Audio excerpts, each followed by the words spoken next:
हमारे यहां अगर इस दुनिया में, भारत में हिंदू धर्म का अगर जनाजा निकलते हुए देखना है तो किसी हिंदू की शादी में चले जाओ। शास्त्र कहता है सूर्यास्त के बाद वेद के मंत्र पढ़े नहीं जा सकते। तुम राक्षसों की तरह अर्धरात्रि में विवाह कर रहे हो। अरे वो काल कुछ और था जब मुगल तुम्हारे यहां थे। रात के अंधेरे में बहू बेटियों को उठाकर ले जाते थे, दिन के उजाले में ले जाते थे, तो रात में छुप छुप करके अंधेरे में विवाह कर दिया करते थे। अब कौन मुगल और कौन अंग्रेज तुम्हारे पीछे पड़ा है? क्यों नहीं तुम सूर्यास्त के पहले विवाह करते हो, अभिजित मुहूर्त में करते हो? वेद तो वही कहता है। तो तुम्हें तो ये भी ज्ञान नहीं है। हिंदू धर्म का डंका लेके घूमते चल रहे हो, डंका पीट रहे हो हिंदू धर्म का। तुम्हारे विवाह में देवताओं का कितना अपमान होता है। अरे विवाह में दो प्रकार के कार्ड बनाओ। विवाह एक संस्कार है, विवाह एक यज्ञ है। अरे भैया, खाने पीने खिलाने वाले के लिए एक दिन रिसेप्शन जो करते हो कर दिया करना, पर विवाह में बड़े लिमिटेड लोगों को बुलाया करो। अपने परिवार, वो भी जो सनातन संस्कृति को मानते हैं, पवित्र रहते हैं। विवाह संस्कार में देवता आते हैं तुम्हारे द्वारा किए गए यज्ञ के भाग को लेने के लिए। अरे नाक पोंछते हुए, कान खुजाते हुए, पता नहीं क्या क्या करते हुए अगर तुम किसी को भोजन दो तो तुम्हारा बच्चा भोजन नहीं करता।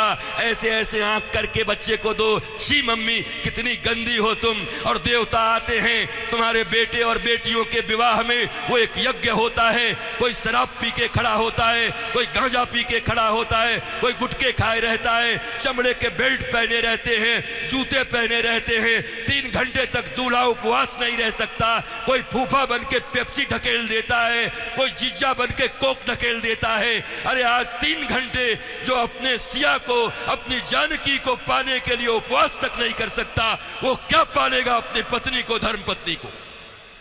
ये कोई विवाह है? ये कोई सनातन संस्कृति है? और इसी को तुम विवाह कहते हो। विवाह यज्ञ है, यज्ञ है। इसलिए हमारे यहां तलाक और डिवोर्स का कोई सिस्टम नहीं है। उनके यहां विवाह एक एग्रीमेंट है, आज हुआ है कल तोड़ देंगे। पर सनातन संस्कृति धर्म पत्नी और पति स्वामी, इस प्रकार की एक संरचना है। विष्णु और लक्ष्मी बताया जाता उनको। तुम कौन से विवाह कर रहे हो? अंग्रेजों के पिट्ठुओं, अंग्रेजों के गुलाम बड़े बन गए हो। भारत के पैसे खा करके उन पैसों से भारत को ये दिखा रहे हो अंग्रेजों और पाश्चात्य संस्कृति की तरह विवाह करके साधारण भारतीयों के मन में लोभ उत्पन्न कर रहे हो। और ये समाज के अग्रणी लोग बने हुए हैं, ये समाज के श्रेष्ठ लोग बने हुए हैं, ये समाज को दिशा दिखा रहे हैं, ये समाज को भोंडा प्रदर्शन कर रहे हैं, अपने धन का लोगों को दिखा रहे हैं। एक गरीब बेचारा विवाह करने में भी लज्जा करता है, इतना आडंबर बना दिया। विवाह एक यज्ञ है, बड़ा पवित्र यज्ञ है, सुंदर यज्ञ है, वेदियां बनती हैं। हमारे यहां दूल्हे दुल्हन, उनके वस्त्र कैसे होते थे? देखो आज के 50 साल पहले ही देखो ना, 50 साल पहले के फिल्म देख लो बॉलीवुड में, तो समझ जाओगे कैसे वस्त्र पहन करके विवाह करता हमारे यहाँ पर। क्योंकि बॉलीवुड भी या सिनेमा भी समाज का दर्पण होता है। और अब बदले हुए बॉलीवुड को देख लो कि अब कैसे विवाह करते हो। हमारे विवाह में हमारे वस्त्र, हमारे परिधान, फिर लेन देन इतना तो बनता है। 5 साड़ी तो बनती है, 21 साड़ी लगेगी ननद की। अरे कौन से ग्रंथ में लिखा है? कोई माई का लाल भारतवर्ष में किसी शास्त्र में मुझे दिखाए?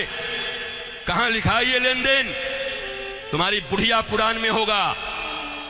लोभियों के बनाए गए कानून, लोभियों के बनाए गए नियम, अरे जरा सोचो, एक बच्ची, एक बेटी अपना नाम, अपना गोत्र छोड़कर आती, अपना टाइटल छोड़ करके आती, अपने घर परिवार, माता पिता, भाई बहन, सखी सहेली छोड़कर आती और तुम्हारे वंश को बढ़ाने के लिए तुम्हारे घर में आती है। उसको भी टीवी, फ्रिज और कार के लिए मिट्टी, तेल और पेट्रोल से जला देते हो। तुम्हें शर्म नहीं आती?